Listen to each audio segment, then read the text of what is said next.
विद्यार्थी मित्र हो नमस्कार. कालपर्यंत आपण सराव संच 2.1 2.2 या दोन सराव संचांचा अभ्यास केला.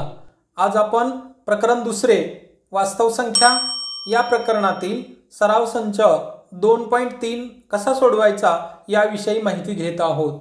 तर सुरुवातीला करणी म्हणजे काय, करणीचे प्रकार किंवा करणी कशाला म्हणायचं आहे याविषयी आज आपण माहिती घेऊ आणि सराव संच 2.3 कसा सोडवायचा, प्रॅक्टिस सेट 2.3 कसा सोडवायचा याविषयी माहिती पाहू. करणी किंवा सर्ट्स. करणी कशाला म्हणायचं आहे, करणी आज काही वेगळी याची व्याख्या सांगता येणार नाही. इथं संख्येलाच करणी असं म्हणायचं आहे. पण अशी कोणत्या प्रकारची संख्या की जिला करणी म्हणतात, सर्ट्स म्हणतात. We know that 5 is a rational number. आपल्याला माहित आहे 5 ही संख्या परिमेय आहे. But √5 is an irrational number. 5 ही संख्या परिमेय आहे, पण याच 5चं जर वर्गमूळ घेतलं आपण तर ही संख्या वर्गमुळात 5 ही संख्या ही रॅशनल नंबर नाही, म्हणजे परिमेय संख्या नाही, तर ती इरॅशनल नंबर आहे, ती अपरिमेय संख्या आहे. Square root or cubic root of any real number is either rational or irrational number. कोणत्याही संख्येचं वर्गमूळ किंवा घनमूळ हे एकतर ती परिमेय संख्या असते किंवा अपरिमेय संख्या असते. आता प्रत्येकच संख्येचं वर्गमूळ ही अपरिमेय संख्या असणार नाही किंवा इरॅशनल नंबर असणार नाही. इथं जसं 5चं वर्गमूळ अपरिमेय आहे आणि 5 ही संख्या परिमेय आहे, प्रत्येक वेळी असं असणार नाही. आता इथं जर आपण 25 ही संख्या परिमेय आहे, रॅशनल नंबर आहे, but √25 is also rational number. वर्गमुळात 25 ही सुद्धा परिमेयच आहे. या वरचं उदाहरण आपण पाहिलंय की 5 इज अ रॅशनल नंबर. 5 ही संख्या परिमेय आहे, बट √5 परंतु वर्गमुळात 5 ही संख्या अपरिमेय आहे. मग प्रत्येक वेळी ती अपरिमेय असेल असं नाही. या ठिकाणी वर्गमुळात 5 किंवा एक आणखी उदाहरण घेऊ आपण, घनमुळात 8 cube root of 8 is equal to 2. Therefore, cube root of 8 is a rational number. In second example, cube root of 20 घनमुळात 20 ही संख्या इथं मात्र अपरिमेय आहे आणि इथं घनमुळात 8 cube root of 8 is a rational number. म्हणजे त्याच पद्धतीनं nth root of any number is either rational or irrational. जसं की इथं पाहिलं आपण की कोणत्याही संख्येचं वर्गमूळ किंवा घनमूळ असेल, तसं कोणत्याही संख्येचं कोणतंही मूळ हे एकतर ती संख्या परिमेय असेल किंवा अपरिमेय असेल, रॅशनल नंबर येईल किंवा इरॅशनल नंबर येईल. जसं की इथं आपण क्यूब रूट घेतलं, नंतर स्क्वेअर रूट घेतलं, तसंच याला आपण फिफ्थ रूट घेतलं.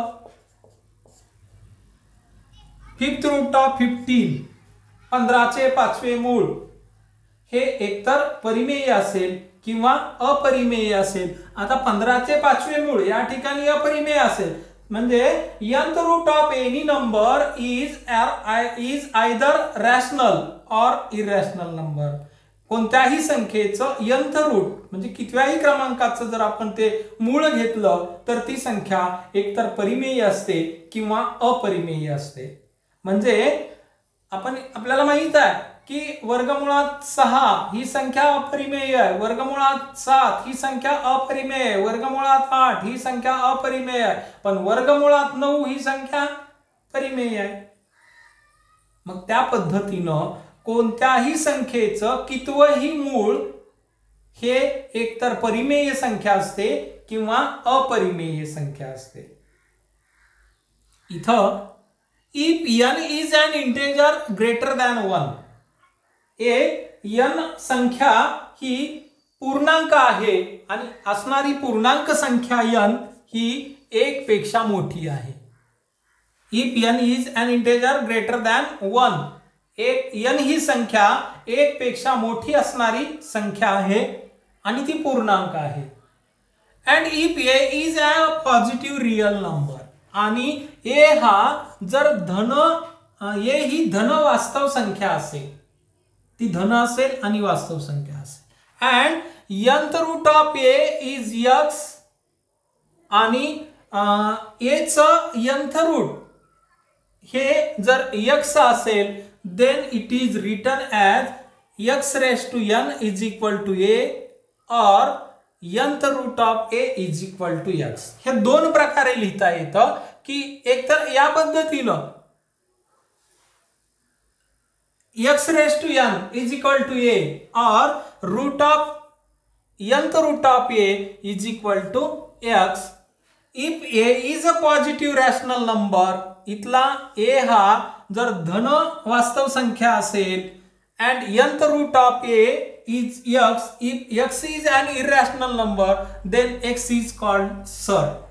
Surd is an irrational root. बघा, कर्णी कशाला म्हणायचं आहे याची माहिती घेतोय. थोडंसं तुम्हाला अवघड वाटत असेल, पण अवघड असं काही नाही, अवघड वाटून घेऊ नका. अतिशय सोपा भाग आहे की एकदा हे तुमच्या लक्षात आलं की मग तुम्हाला पटपट ते कळणार आहे. If a is a positive rational number and nth root of a is x, a ही कोणतीही धन परिमेय संख्या असेल आणि nth root of a is x, आणि त्या संख्येचं nवे मूळ, कशाचं, a चे nवे मूळ, आपण 8वीच्या वर्गात असं लिहिलं होतं, a चे nवे मूळ, a या संख्येचं nव मूळ ही जर x असेल, nth root of a is x, and if x is an irrational number, आणि a चं nव मूळ हे x असेल आणि x ही संख्या जर अपरिमेय असेल, तर या संख्येला कर्णी असं म्हणायचं.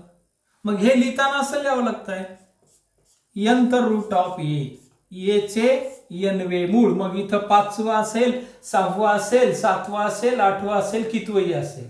a काय आहे, a is a positive rational number, a ही धन परिमेय आहे. And nth root of a is x, आणि त्या a या संख्येचं nव मूळ हे जर x असेल आणि येणारी किंमत x ही जर अपरिमेय संख्या असेल, इरॅशनल नंबर असेल, तर या संख्येला काय म्हणायचं आहे, सर्ड्स असं म्हणायचं आहे, कर्णी असं म्हणायचं आहे. बघा, एक उदाहरण घेतल्यानंतर ते तुम्हाला सोपं वाटेल. इथं nth root of a symbol, this symbol is called radical sign. या चिन्हाला कर्णी चिन्ह म्हणायचं. nth is the order of surd, n ला या कर्णीची कोटी म्हणायचं आहे. हे जे n लिहिले आहेत, या n ला काय म्हणायचं आहे, कर्णीची कोटी. n ही कर्णीची कोटी आहे. a इज, आपण पाहिलं a काय आहे, गिवन नंबर आहे. If a is a positive rational number, a ही परिमेय संख्या असेल आणि या परिमेय संख्येचं, a या परिमेय संख्येचं nव मूळ जर x येत असेल आणि x ही अपरिमेय संख्या असेल, x is an irrational number, तर या संख्येला काय म्हणायचं आहे, कर्णी असं म्हणायचं, किंवा या नंबरला सर्ड असं म्हणायचं. आणि मग n is order of surd, n ला कर्णीची कोटी असं म्हणायचं आहे. कोटी, कर्णीची कोटी आहे n. Is surd and A is called radical आणि ए ला कर्निस्थ संख्या असं म्हणायचं. याला काय म्हणायचं आहे? कर्निस्थ संख्या किंवा रॅडिकल असं म्हणायचं आहे. या चिन्हाला, हे जे चिन्ह आहे या चिन्हाला काय म्हणायचं आहे? रॅडिकल साइन, कर्णी चिन्ह. या कर्णी चिन्हातली जी संख्या आहे याला कर्निस्थ संख्या किंवा रॅडिकल असं म्हणायचं आहे. या n या संख्येला, इथल्या n या नंबरला हे कोटी, कर्णीची कोटी असं म्हणायचं. म्हणजे पुढे प्रश्न येणार आहे बघा, कर्णीची कोटी किती सांगा, ते तुम्हाला त्यावेळी सांगता आलं पाहिजे. इथला जो नंबर असतो त्याला कर्णीची कोटी म्हणतात. या संख्येला कर्निस्थ संख्या. या संख्येचं n मूळ जर x येत असेल आणि x ही संख्या जर अपरिमेय असेल तर या संख्येला कर्णी संख्या असं म्हणतात किंवा त्यालाच सर्ड्स असं म्हणतात. हा भाग तुमच्या लक्षात आलेला आहे. Let a is equal to 3 and n is equal to a is equal to 7 and n is equal to 3. समजा a हे 7 आहे आणि n ची किंमत 3 आहे. a is equal to 7, n is equal to 3. then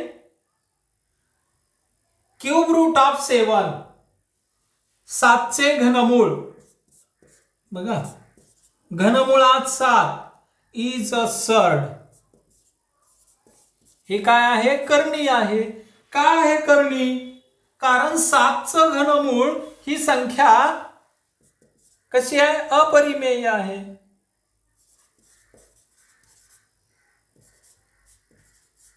ही कर्णी आहे.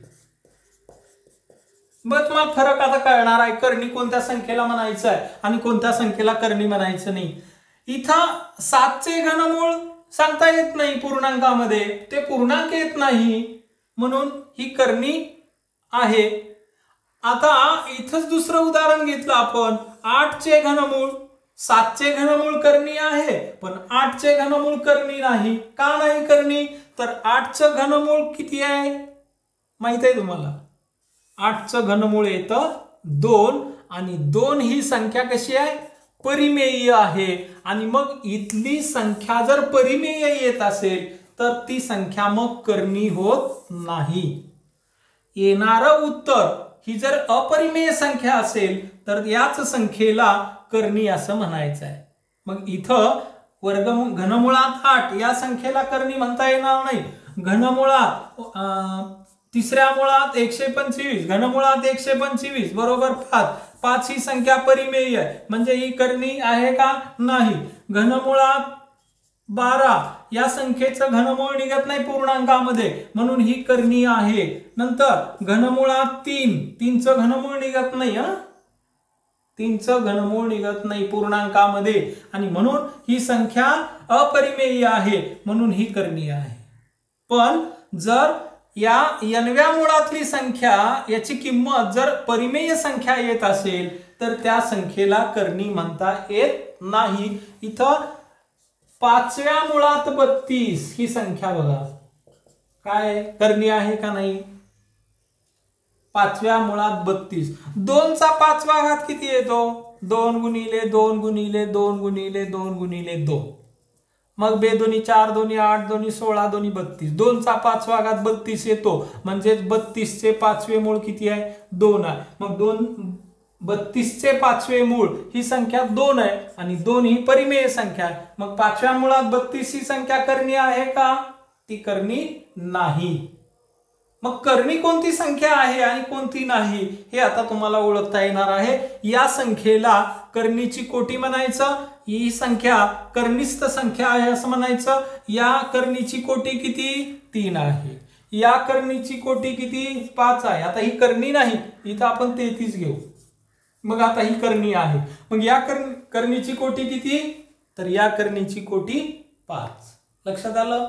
हा, या अभ्यासावरून 2.3 सराव संच 2.3 हा तुम्हाला सोडवायचा आहे. 2.2 आपण यापूर्वी सोडवलेला आहे. कर्णीचे सोपे रूप, simplest form of a surd. एखादी संख्या ज्यावेळी आपण कर्णी आहे असं म्हणतो, वर्गमुळात 48, 48चं वर्गमूळ म्हणजे वर्गमुळात 48 ही प्रत्यक्ष अपरिमेय संख्या आहे.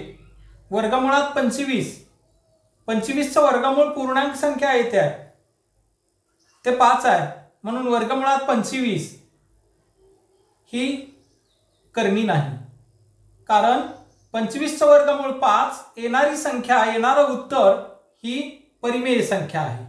तसं वर्गमुळात 48 ही अपरिमेय संख्या आहे आणि मग या अपरिमेय असणार या करणी संख्येला, याला करणी म्हणतोय आपण, या करणी संख्येला काय करायचं आहे, सोपं रूप द्यायचं आहे. काही करणी संख्या यांना सोपं रूप देता येतं, पण काही करणी संख्यांना सोपं रूप देता येत नाही, त्या अगोदरच सोप्या रूपामध्ये असतात. जसं की वर्गमुळात 5, वर्गमुळात 3, वर्गमुळात 2, वर्गमुळात 7, वर्गमुळात 11 यांना सोपं रूप देता येत नाही, यांना सिम्पलेस्ट फॉर्म मध्ये लिहिता येत नाही. त्या अगोदरच सिम्पलेस्ट फॉर्म मध्ये आहेत, अगोदरच त्या सोप्या रूपामध्ये आहेत. मग अशा संख्या ज्या काही आहेत करणी संख्या, यांचं सोपं रूप, यांना सोपं रूप कसं देता येतं, तर मग वर्गमुळात 48 या संख्येला आपण कोणत्या पद्धतीनं की जेणेकरून एका अवयवाचं वर्गमूळ निघेल अशा रीतीनं ही संख्या लिहायची.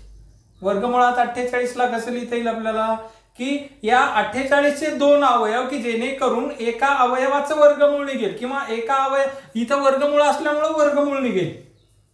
मग 48चे 2 अवयव कोणते, 7 48, 12 चौक 48, नंतर 16 त्रिक 48. यात हे अवयव घेत असताना बघा मोठ्यात मोठ्या संख्येचं वर्गमूळ निघलं पाहिजे, किंवा इथं जे मूळ दिलेलं असतं ते.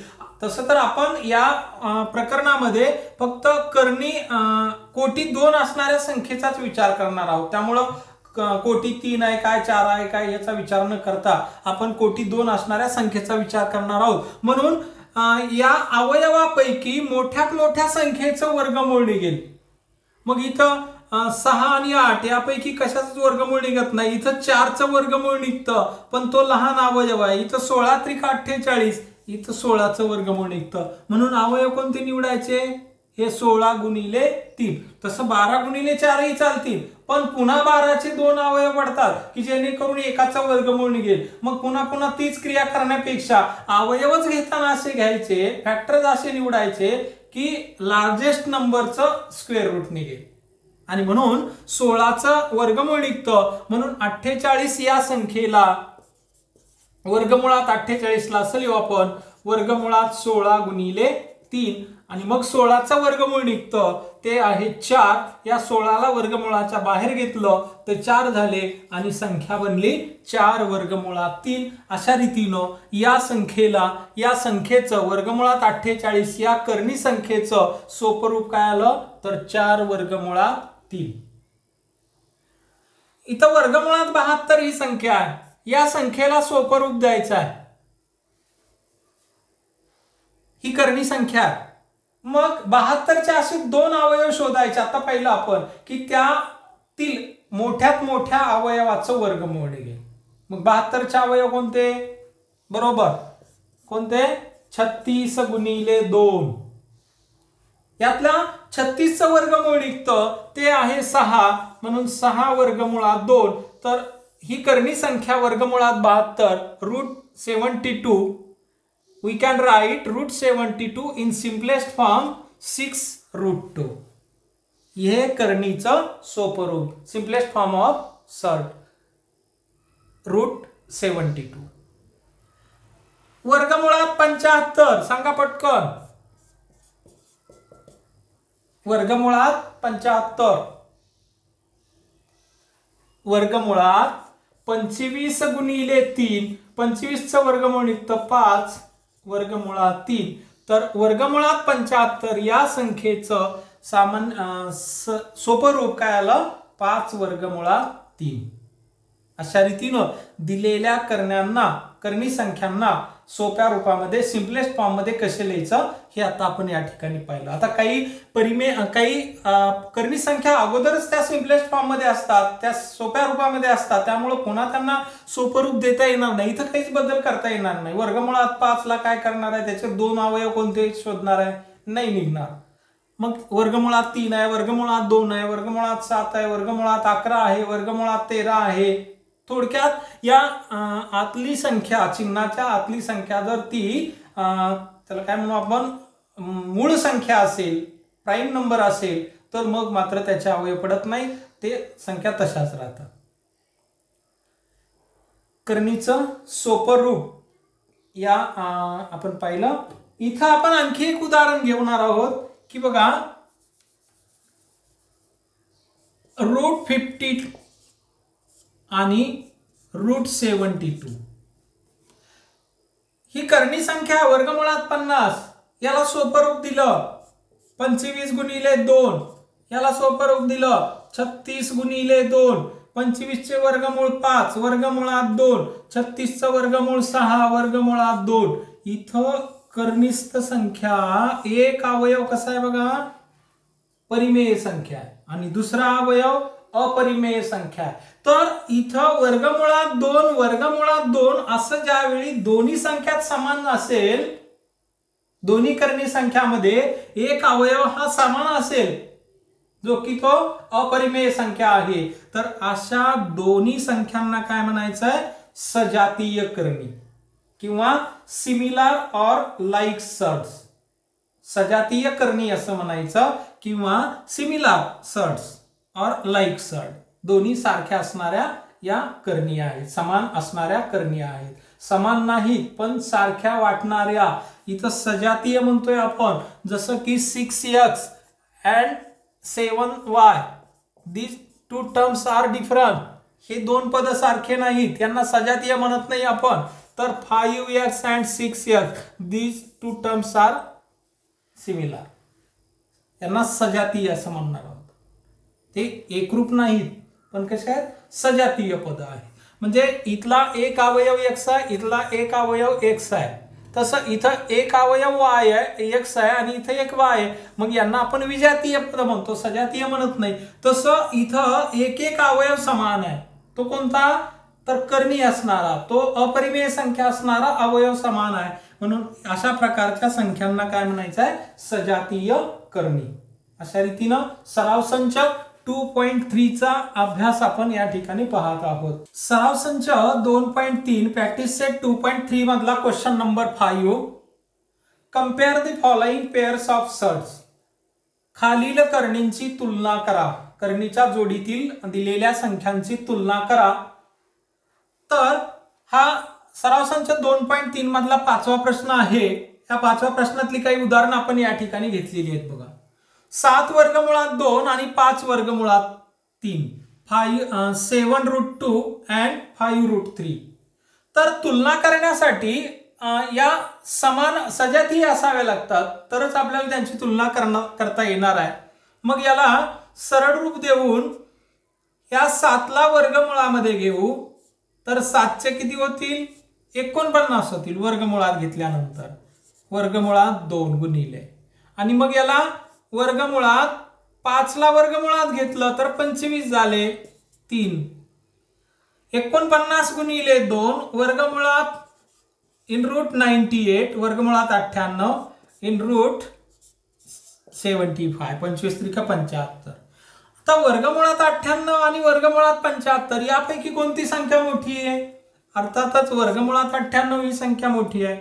आणि मग वर्गमुळात जर 98 जर मोठे असतील तर 7 वर्गमुळात 2 मोठे आहेत 5 वर्गमुळात 3 पेक्षा.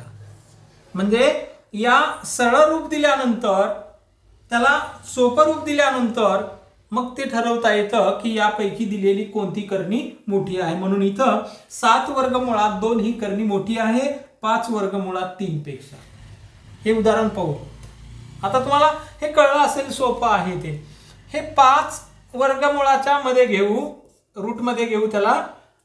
आता 5 वर्गमुळात घेतल्यानंतर 5चे किती होणार आहेत, रूट मध्ये गेल्यानंतर 25. 5चे 25 होतील इंटू 3, इथं 9. 25 त्रिक 75 आणि इथं आहे 9. आता तुम्हाला कळलंय का कोणती संख्या मोठी आहे ते. वर्गमुळात 75 संख्या मोठी नाही. Root 75 is not greater than 9. वर्गमुळात 75 ही संख्या 9 पेक्षा मोठी नाही, कारण 9 मोठे आहेत. 9 वर्गमुळात नाही, ते वर्गमुळाच्या बाहेर आहेत. 9 ज्यावेळी वर्गमुळात जातील त्यावेळी ही संख्या काय बनेल, आता हे 75 आहे, ही संख्या जर वर्गमुळात घेतली आपण तर 81 होणार आहे. आणि म्हणून 9 हीच संख्या मोठी आहे आणि मग याला असं लिहिता येईल √75. मूळ संख्या कोणती दिलेली बघा, 5 वर्गमुळात 3 पेक्षा मोठे आहेत 9. हे उदाहरण घेतलं, हे उदाहरण पाहायचं आहे. 4 ला वर्गमुळात घेऊ, 4 चे होतील 16, वर्गमुळात 42, 9 वर्गमुळात घेतले हे होतील 81 गुणिले 2, 16 न गुणू आता 42 ला, 16 दोन्ही 32, 7 आले 3, 16 16 चोक 64 आणि 3 67, वर्गमुळात 672. आता ही संख्या काय इथे बघा, 2 1 बे आणि 8 दोन्ही 16. कोणती संख्या मोठी आहे, वर्गमुळात 672. आणि म्हणून रूट याच्यासाठी ही संख्या कशाच्या बदल्यात आलेली आहे, तर या संख्येच्या बदल्यात, म्हणजे 4 वर्गमुळात 42च्या बदल्यात.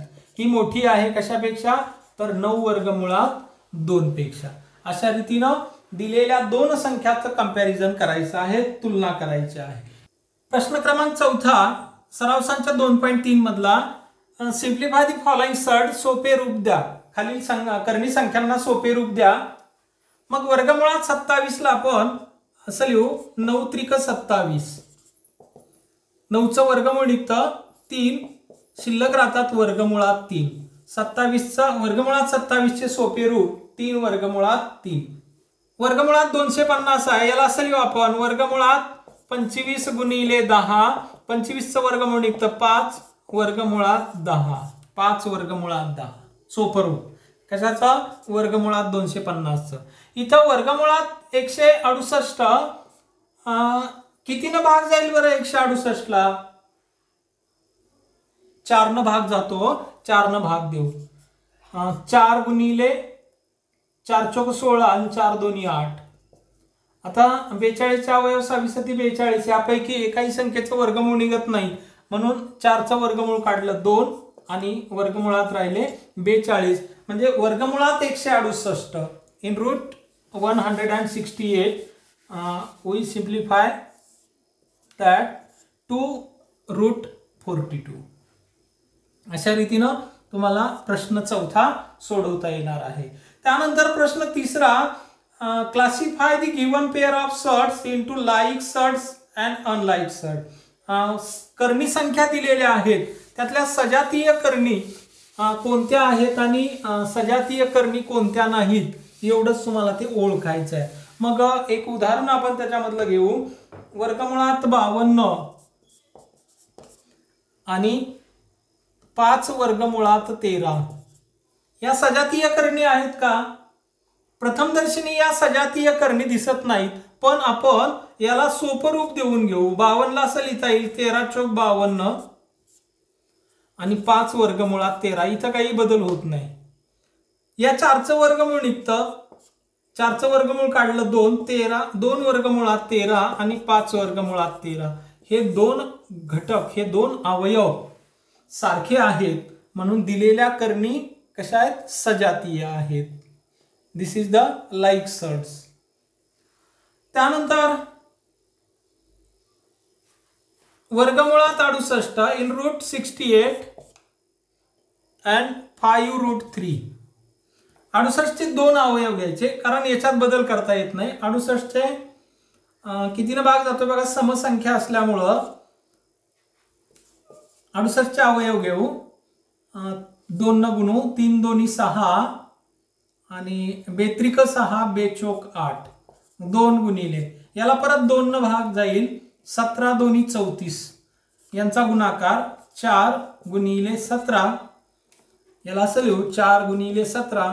4चं वर्गमूळ निघतं, वर्गमुळात 2 वर्गमुळात राहतात 17 आणि याला 5 वर्गमुळात 3. आता इथलं वर्गमुळात 3 संख्या आणि इथं वर्गमुळात 17. मग या सजातीय येतील का, लाईक सर्ट्स आहेत का, तर या लाईक सर्ट्स नाहीत, सजातीय करणी नाही. इथं या करणी सजातीय आहेत, या करणी सजातीय नाहीत असं लिहावं लागेल. 5 वर्गमुळात 5 5√5 and √75 आणि वर्गमुळात 75. 5 वर्गमुळात 5 आणि 75ला आपण असं लिहू 25 त्रिक 75.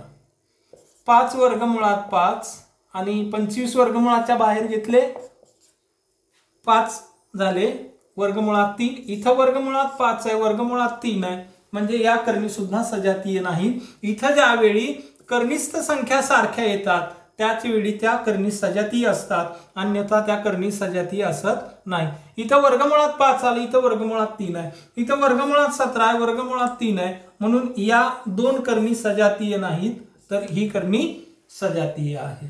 प्रश्न पहिला पाहतोय आपण सराव संच 2.3 मधला. State the order of surds given below. या कर्णीची कोटी आपल्याला सांगायच्या आहेत. याची कोटी ही याला वाचतोय कसं आपण बघा, वर्गमुळात 43 म्हणजे ही संख्या आपल्याला अशी पण लिहिता येते. म्हणजे या संख्येची कोटी किती आहे? कोटी 2. इथली जी संख्या असते त्याला आपण कोटी म्हणतो, तर ही कोटी 2. या संख्येची कोटी बघा किती सोपं आहे, कोटी 3. या संख्येची कोटी किती? 4. आणि या संख्येतली मधली कोटी किती आहे? कोटी 5. या ठिकाणी ज्या संख्या असतात त्यांना त्या कर्णीची कोटी म्हणतात. सराव संच 2.3 मधला प्रश्न क्रमांक 1 ते 5 आता तुम्हाला सोडवायचा आहे. तुम्ही ते आता सोडू शकाल. अशा रीतीनं हा व्हिडिओ तुम्हाला आवडल्यास लाईक करा, तुमच्या मित्रांना तो शेअर करा, आणि तुम्ही जर माझ्या चॅनलला आतापर्यंत सबस्क्राईब केलेलं नसेल तर सबस्क्राईब करा. धन्यवाद.